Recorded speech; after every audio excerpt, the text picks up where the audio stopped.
kerana chalo bila mat kwani chala aiton kwan mon jong lal ko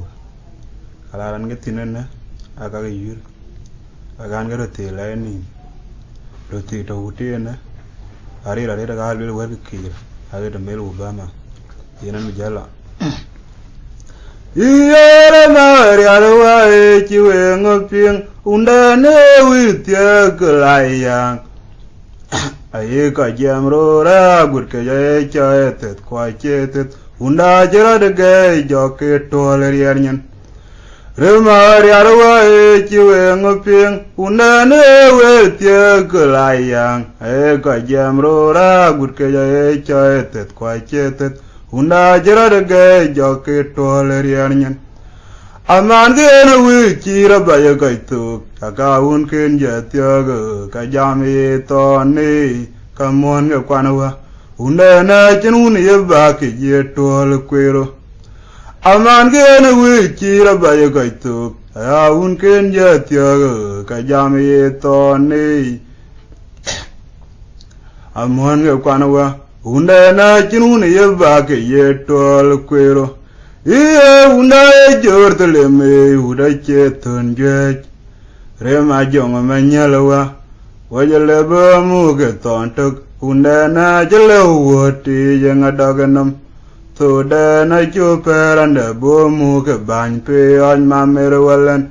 Unda e jortele me uda cheton jech Rema jong manyalawa Wajale ba muge tontok Unda na jale uwati jenga daganam Toda na chuperanda bo muge banype on mamere walan Rema riarwa e jiwe ngoping Unda ne wiltya klayang E ka jamro ra gutke jay chaetet kwa chetet Unda jera de ge joge toler yarnyen Aman ken wir chira ba ye gaitu chaka un ken je tyaga ka jam ye to ni amon ge kwanawa unda na chinun ye ba ke ye tol kwero ye unda jortele me uda chi ton je rema jong manyalwa wajale ba mu ge tontok unda na jale woti jenga daganam Toda na chuperanda bo muge banype on mamere walan Una e jortele me uda chiton jwech Rema jong manyalwa Wajale bo muge tontok Unda na jale uwati jenga daganam Toda na chuperanda bo muge banype on mamere walan Doga mu kigin baitwal Uge gitaran kwere daga ken kanyap Nong jol kulan makari Romde nayang Mapang warir pawe ayang lil Uge warayang man nong buara Jong ding walan Ura tuwa larur man yogeran Machare kachin yuami ya chemran Ke chong den ge wote Agun majang walan Unda norier, unda na tunge ge jenye bilpa me unda nega malanawa.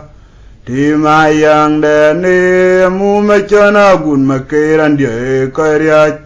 Doga mu yugin patwal guke gitaran kwere daga ken kanya benang jal kulen makiri. Ramde nayang mapang warir pawe ayang Kewara man nong buara jong ding walan Ura tu larur man yogeran machare Ke jin yuami ja chemran Ke chong den ge wote agun majang walan Unda norier unda na tunge ge jany bilpa me unda nega malanawa Ti mayang deni mu machana gun make walan ne karyach Una dalu ya titi na wara cherjo pa nanga jong ton kumenedit Riere rawel keteran ukwerkwak Ajong mayama muayang den kwa beroj Una njele uwote lunu manyel Agudule undwa nariere Agudamuare undwa yang wot kebara gagej Una dalu ya titi na wara cherjo pa nanga jong ton kumenedit Yere rawelu keteranu kwerko kajong mayama muayang den kwa bero unden jele wote lenu menyel agudule undo norieri agudamare undo yang wot ke bora gakichi doga muyu ginu patwal uga keteranu kwerda kakin ganya benangjal kulenu makeri Ramde nayang mabang warir pawe ayang uga warayang man nong bora jong ding walan uratu bolarur man ram geran macari kecin yomi jacemran ke jong dan ge wote agun majang walan unda norier unda natunge gejanya bilpame unda ne kamalonwa timayang dani mu machana gun makeran dia karya toga mu yugin patwal uga getaran kwer daga kerganya benangjal gulan makeri ramde nayang mabang warir pawe ayang uga warayang man nong bora jong ding walan uratu bolarur manaram geran macari kecin yomi jacemran ke chong den ge wote ya gun majang walan unda norier unda na tunge ge jenya bilpa me unda ne ga malana wa ti mayang den ni mu machana gun makeran dia karya una dolu ya titi na wara che jubana nga jong ton gu menwer Yere rawelu keteranu kwerko kajong mayama muayang den kwa bero unden jele wote lenu menyel agudule unda yang baye agudamore unda yang wot ke bora gakik una dolu ya titi na wara cher jubana nga jong ton gu menwer Yere rawelu keteranu kwerko kajong mayama muayang den kwa bero unden jele wote lenu menyel agudule undo norieri agudamore undo yang wot ke bora gage iya gage jaro lalanu na gudton kugamunyang malwala ge kola tunglalalan kenalana ba moja tere na wot ayan marur agun madingere no wote chere no warbur Kujandi da muktonya ker mayar alana wuna dabira pinga ga jam ding walani we mujila gun majo kun manwer unayen karaga cherio kwalel maladit unena jilwe je kamado wote ma paga cherio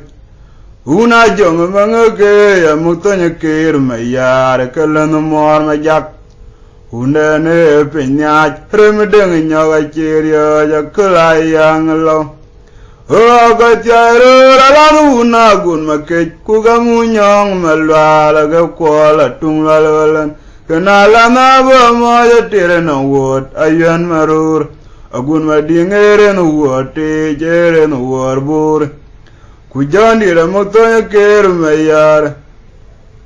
Alanu wuna dabira penga ga cham ding walani wo mujila gun majo gun manwer una yen karaga cherio kwalel malwadit una na jilwe je kan madu wote ma baga cherio una jong manguke mo ga tonya ker mayar galanu mor majak Undane pinyat remedeng nyaga cherio akelai yang lau doga nyerier becana we undana jale woti iye giakon malau lu ikelai tiyan ke changden agun majaura chiwarioj ngawe kar nong bor hany makwe go gurton doga nyan janyewe kangeting tong agur gichakon loyi nen ge changden ge wot Janya bil pa mayang war Undan becari jelit tong ajin jalwa Doga nyerier becana we undana jale woti Iye giakon malaulu ikelai tiyan ge changden agun majaura chiwarioj ngawe kar nong bor hany makwe go gurton Doga nyan janyewe kan ge ting tang a gor ge cha kan loi nen ge chang dan ge wot ye ne bel pa ma yang war undan bi jeri jeli tang a jin jala o ga cha la una gutan ku ga mu nyang ma la ge ko la tung la la walan kena la na bu mo ya tere na wot ayan marur agun ma diengere no wote jere no warbo jondi ra mutonya ker mayar lanu un de bira ping ga cham ding walani wo mujila gun ma joku manwer una yen karaga cherio kolal malalit una na jilu jaga madote ma baga cherio una jong mangke amutonya ker mayar galano mor majak una ne benya remdeng nyaga cherio jagalayang lon oga charo la una gutan kuga munyang malwala ge kola tung lalwalan kenala na bo mo tere na wot ayan marur hagun wadingere no wote jere no warbur Hujani ramotonya ker mayar ala una debira ping ga cham ding walani we mujila gun ma joku manwer una yen karaga cherio kolal maladit unda na jilu je kai madu wote ma baga cherio una jong manguge mutonya ker mayar kalano mor majak unda ne benya remdeng nyaga cherio akalayang lo oga charo una gun make kuga munya malwala ga kola tungala walan kenala na ba mo tere na wot ayan marur agun madingere no wote jere no warbur kujandi ra mutonya ker mayar una yen alang una debira ping ga cham ding walani we mujila gun ma jogu manwer una yen karaga cherio kolal maladit una na jilu jaga madu wote ma baga cherio una jom manguke muktonya ker mayar galano mor majak una ne pincha remdeng nyaga cherio jakalayang lo doga nyerier bechana we una na jilu wote iye ga kon lo lo ga lai ti yan ke chang na na gun ma jau ra chi war ya na bu kar na war han ma kwe go guton do ga nyan ja nyewe kan ga tin tong a gor gi cha ka loi nen ge chang den ge wot ye nya bel fa ma yang war hundan be cheri jele tong a jin jalwa do ga nyerier be cha na we hundan a jele wote iye ya kan lo lo ge lai ti yen ge chang den a gun ma jau ra chi war ya na bu kar nang war han ma kwe go guton do ga nyan ja nyewe kan ga ting tong a gor gi cha kan loi nen ge chang den ge wot je nya bel pa ma yang war unen me jeri je le dang a jin jalwa ye ga je ba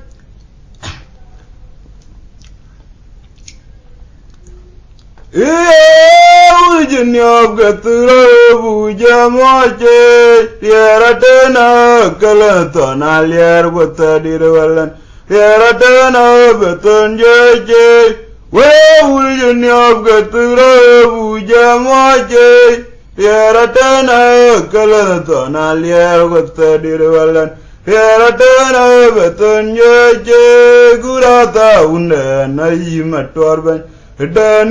pote galan yar agwirara de ane jodiab gachinonde werang le george kon malet alanarier che jalune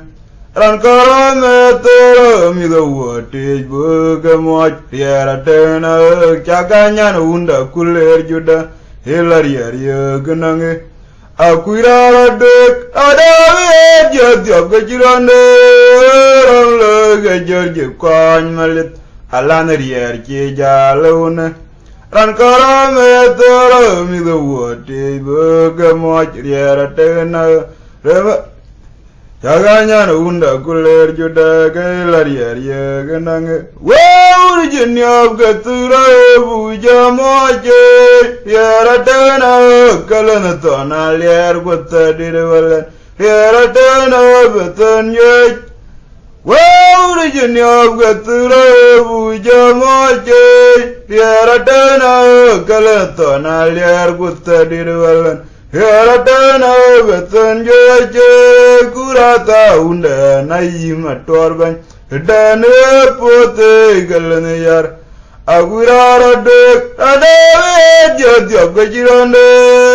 ramle gajorje kwan malit alamrier ke jaluna ran garame tara mi do wote bogamot yaratana jaganya unda kuler juda Hilariya kenange agurara dek radawe jadiab gajirane ramle gajorje kwan malit alanariya ke jaluna rangara metara mido wote bogamot yaratena jaganya unda guler juda hilariya ajaram le balal jago unatana liaram deni Ariya gaya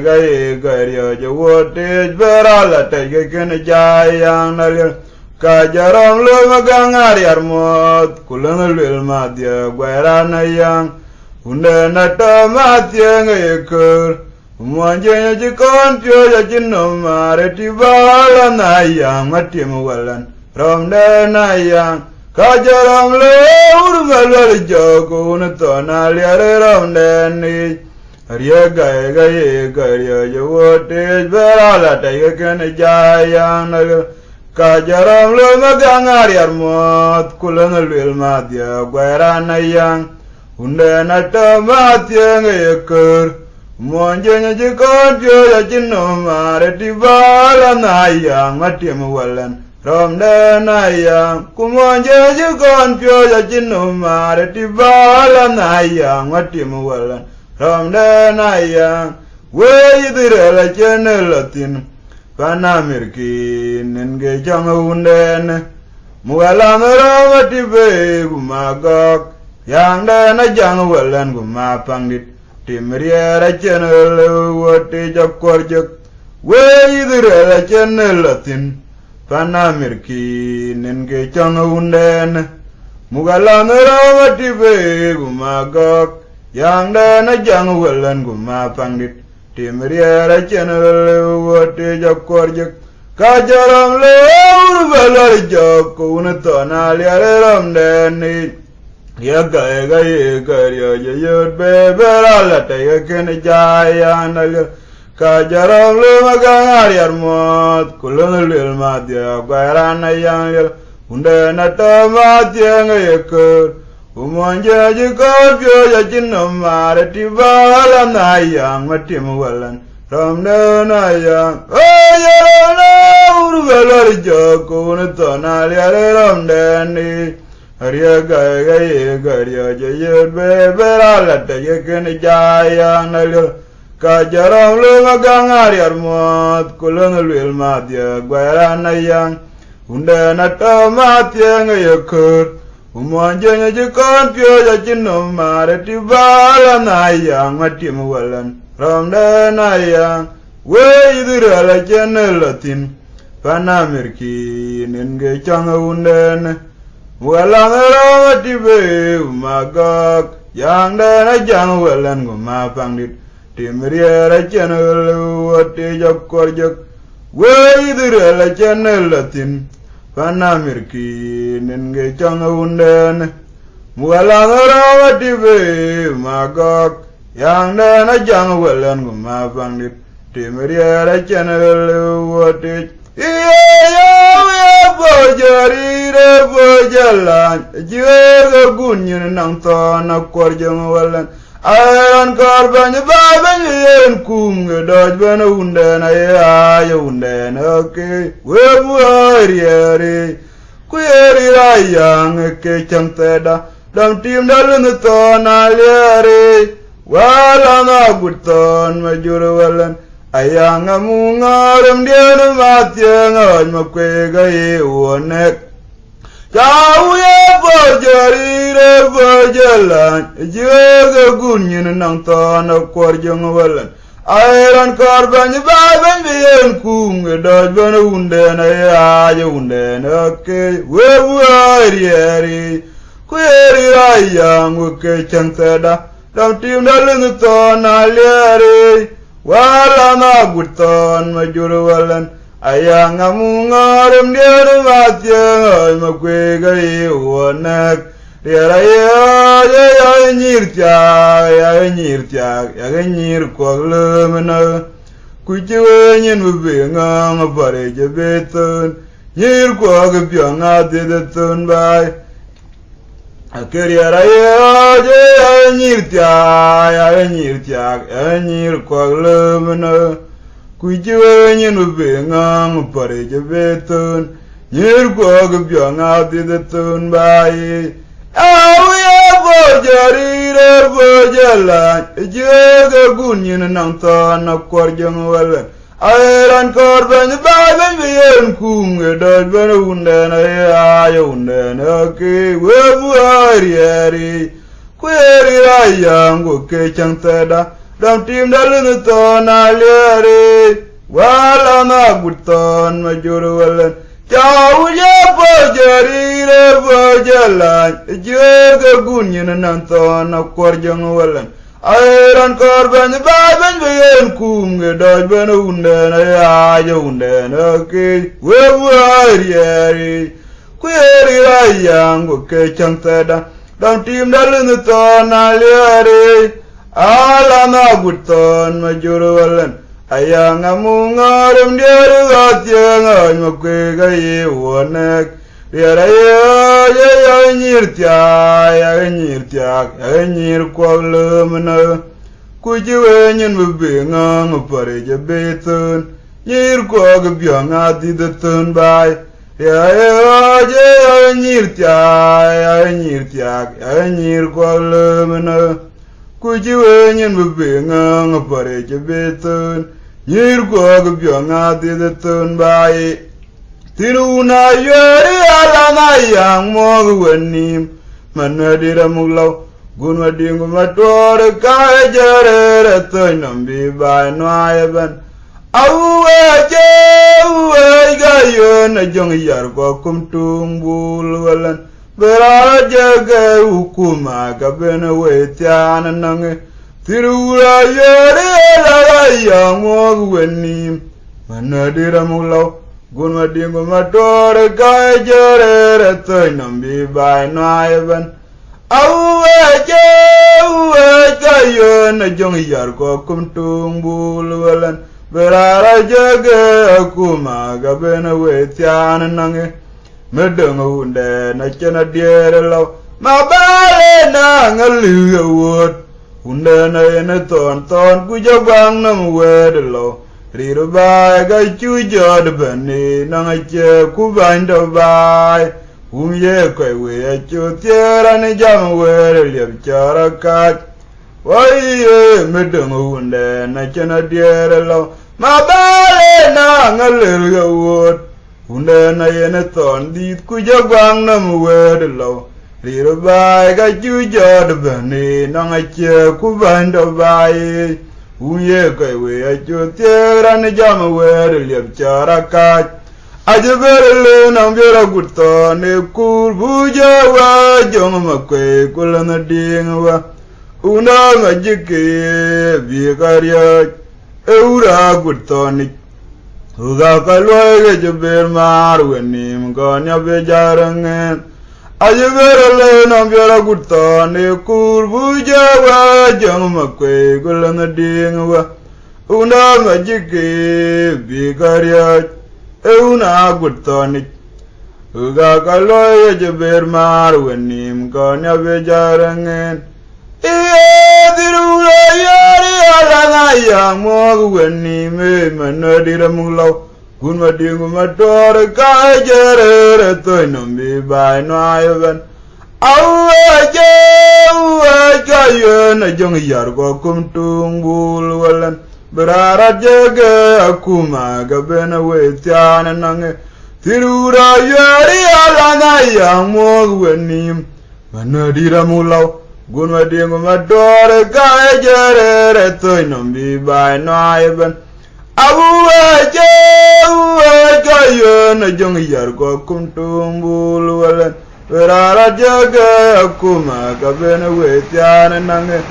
medeng unde na chena diere lo ma bale na ngalil ga wot unde na yena ton ku jogwang na wed lo rir bai ga chu jod bani na che ku ban do bai yum ye ga we chu tiera na jam wed lo jara ka ai ye medeng unde na chena diere lo ma bale na ngalil ga wot unde na yena ton ku jogwang na wed lo rir bai ga chu jod bani na che ku ban do bai ye ga we chu tiera na jam wed le jara ka ajubere lo ku ambero gutone kurbu jawa jom makwe kulana dinga una majike be karya una gutone uga kaloy ga jaber mar wenim kanya be jarangen ayubere nambero gutone kurbu jawa jomakwe kulana dinga una majike be karya una gutone uga kaloy ga jaber mar wenim kanya be jarangen Iya manyambu diru bandan bigai chana diere ramdai anu duloke jong yar ko mu ayang den koda dai ke jiruwelu kiti undan ke unu ba mana gun madeng cholo chirare wot ko kumbur ben wa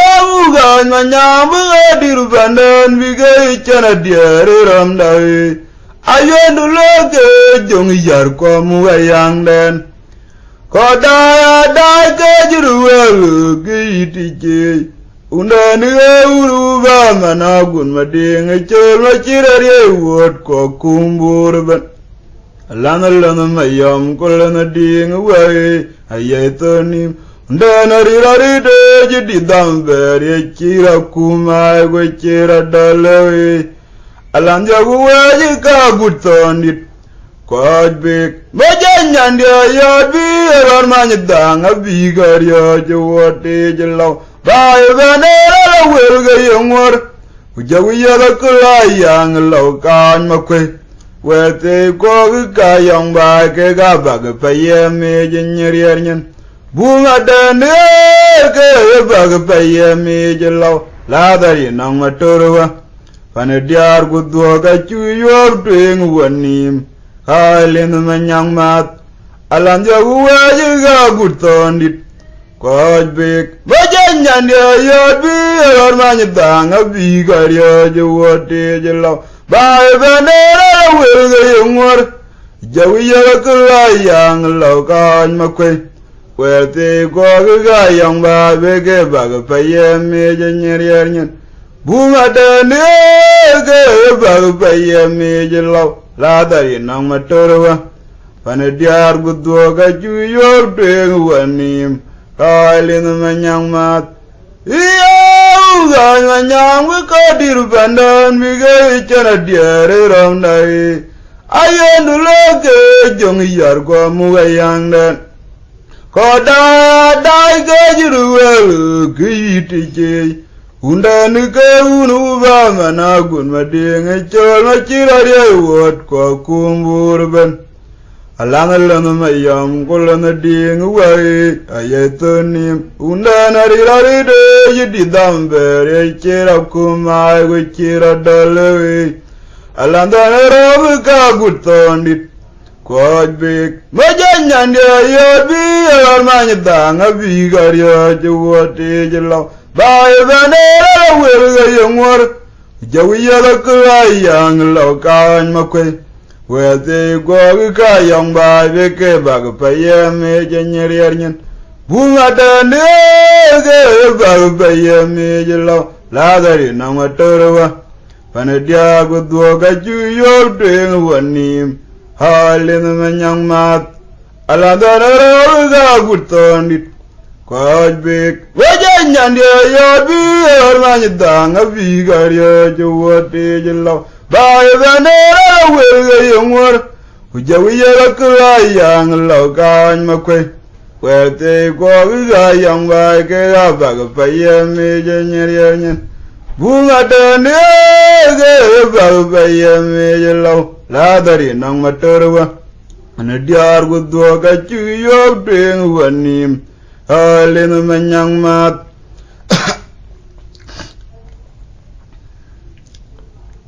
ora ka jadya guruwalan kujirir kwa mumat kumayar Hugamutim dana rame bore lawek Undana kiranang lakari lejiniton mayelwa Wile chirinang bordo kejabeben unulwalwa kerya kata Reminyange kunyang malwal Ukwediruwalan Amurela gorma juke Yod bedana kini lakan Yobenang jana kera kumanjur Aga jatyawe guruwalan Hujilir kwa mumat kumayar Hugamutim dana rame borere lawek Undana kiranam lakari rejiniton mayelwa Wile chirinang bordo kejabeben unulwalwa kerya kata Reminyange kunyang malwal Ukwediruwalan Amurela gorma juke Yod bedana keni lakan Yobenang jana kera kumanjur Manyalo wala na chirya chi Kutong ken gwa bere Undae nariere bere miya Kujogu mandite Yide yapul Abumu waguton Kulang beryel Kure manyang malaw gun majak Jawa chinwal Kumadar wala chinwal Mabura chinwalde ya Konye ja kek Chirana techene dangu Tonye ja tung Wamu kipoto Ngarwa kumalugaj bek Rome ya pul Abumu wagurton Kulang beryel Kure manyang malaw gun majak Jawa chinwal Kumadar wala chinwalde Mabura chinwalde ya Konye ja kek Chirana techene dangu Tonye ja tung Wamu kipoto Ngarwa kumalugaj bek Iya jatyawe guruwalan Hujilir kwa mumat kumayar Hugamutim dana rame borere lawek Undana kiranam lakari rejiniton mayelwa Wile chirinang bordo kejabeben unulwalwa kerya kata Reminyange kunyang malwal Ukwediruwalan Amurela gorma juke Yod bedana keni lakan Yobenang jana kera kumanjur Haga jatyame guruwalan Hujirit kwa mumat kumayar Hugamutim dana yite borere lawek Undana kiranam lakari rejiniton mayelwa Wile chirinang bordo kejabeben unubyangwa kerya kata Reminyange kunyang malwal Ukwediruwalan Amurela gorma juke Yod bedana keni lakan Yobenang jana kera kumanjur Manyalo wala na chirya chi Kutong ken gwa bere Undae nariere belani yar Kujogu mandite Yide yapul Abumu wagurton Kulang beryel Kure manyang malaw gun majak Jawa chinwal Kumadar wala chinwalde Mabura chinwalde ya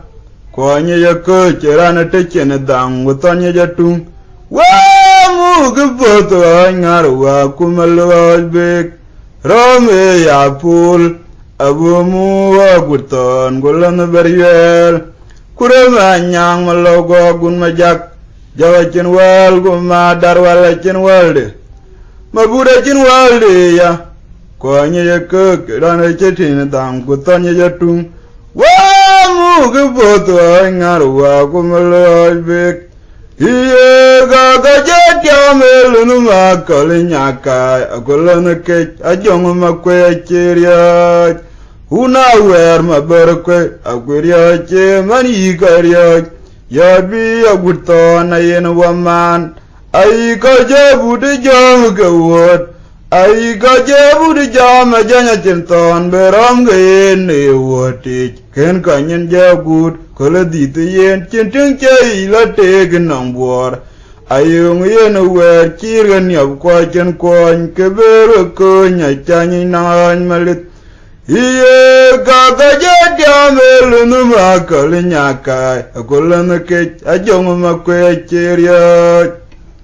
una wer mabarkwe akwirya che mani karya yabi agurto na yen waman ai ga jebu de jam gawot ai ga jebu de jam janya chinton beram ge ne woti ken kanyen jagut kala dit yen chitin je ila te gnam bor ayong yen wer kirgan yab kwa chen kon keber ko nya chanyi nan malet iye yabi agurto na yen waman ai ga jebu de jam gawot ai ga jebu de jam janya chinton beram ge ne woti ken kanyen jagut kala dit yen chitin je ila te gnam bor ayong yen wer kirgan yab kwa chen kon keber ko nya chanyi nan malit ayo benge jeba undir wa kwa chen da nyai buwa baki akudi de walan ko penya mabugu yen bien undi de la kura kwa ure baki chi unu wa kutonda undi da ga unen la kwa chen kampanda badi han makwena walan adog din makura la na yang la yote je ke mapak lanu magir wala namwayang den kwa berej eya bebe jeba undir wa kwa chenda nyai baba ke chakudi de walan ko pena mabunyo bien undi de la kura kwa ure ba ke unu wa ko tonda undi daga unen la kwa chen kampanda badit han makwena walan adog din makurwa la na yang la yote je kemapak lanu magir wala namwayang den go berej iye ga jatya melunu makal nyaka golana ke ajong makwe cheria una wer mabarkwe akwirya che mani karya yabi agurto na yen waman ai ga jebu de jam gawot ai ga jebu de jam janya chinton beram ge ne woti ken kanyen jagut kala dit yen chintin je ila te gnam bor ayong yen wer kirgan yab kwa chen kon keber ko nya chanyi nan malit iye ga jatya melunu makal nyaka golana ke ajong makwe cheria una wer mabarkwe akwirya che mani karya yabi agurto na yen waman ai ga jebu de jam gawot ai ga jebu de jam janya chinton beram ge ne woti ken kanyen jagut kala dit yen chitu ye ila te gnam bor ayong yen wer kirgan yab kwa chen kon keber ko nya chanyi nan malit iye yabi agurto na yen man ai ga jebu de jam gawot ai ga jebu de jam janya chinton beram ge ne woti ker kanyen jagut kala dit yen chitu ye ila te gnam bor ayong yen wer kirgan yab kwa chen kon keber ko nya chanyi nan malit iye yabi agurto na yen man ai ga jebu de jam gawot ai ga jebu de jam janya chinton beram ge ne woti ken kanyen jagut kala dit yen chitu je ila te gnam bor ayong yen wer kirgan yab kwa chen kon keber ko nya chanyi nan malit eya Ayan ga jaba undi dua kwa chenda nye baba ki ja kudi dualan ko pena mabu nyo bien undi de la kura kwa ure ba ki unwa ku tonda undi da ga unen la kwa chen kam panda badit han ma kwena walan adog din ma kura la na yang la yote je kama pak Lenu ngagir wala namu yang den go berej Eya jaba undi dua kwa chenda nyai baba ki ja kudi dualan ko pena mabu nyo bien undi de la kura kwa ure ba ki urwa ko tonda undi da ga unen la kwa chen kam panda baidit ay ma kwena walan adog din ma kura la na yang la yote ye kama pak lenu ma gir wala namu yang den ko berej eya jaba undi dua kwa chenda nyai baba ki ja kudi dualan ko pena mabu nyo bien undi de la kura ko ure ba ki unwa ku tonda undi da ga unen la ko chen kam panda baidit An ma kwena walan adog din ma pura la na yang la yote ye kama pak lenu ma gir wala namu yang den ko berej aran keran jatto we jala ping diat ko pun kate je pun pani duga kon ker ma ding bangi yikwati